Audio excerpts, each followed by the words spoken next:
কারুন মুসা আলাইহিস সালামের চাচাতো ভাই, অনেক দাওয়াত দিল জাকাত দে, কারুনকে জাকাত দিব না, এই সম্পদ আমি কামাইছি, আল্লাহ দেয় নাই।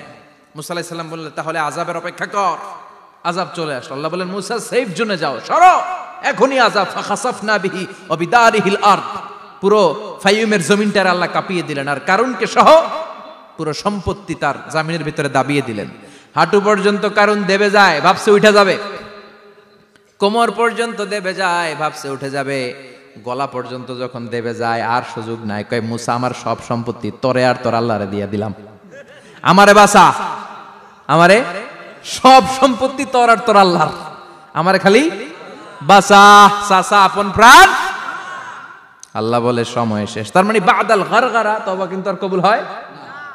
এই হলো একটা। নাম্বার 2, বাদা তুলুই শামস মিন মাগরিবিহা, প্রতিদিন চাঁদোলাতে সূর্য কোন দিক দিয়ে ওঠে?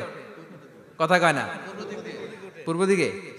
কিয়ামতের আগ দিয়ে সূর্য আর পূর্ব দিকে উঠবে না, পশ্চিম দিক থেকে উঠবে। যেদিন প্রভাতে পশ্চিম দিক থেকে সূর্য উঠবে, ওই দিন থেকে তওবার দরজাটারে বন্ধ করে দিবে কে?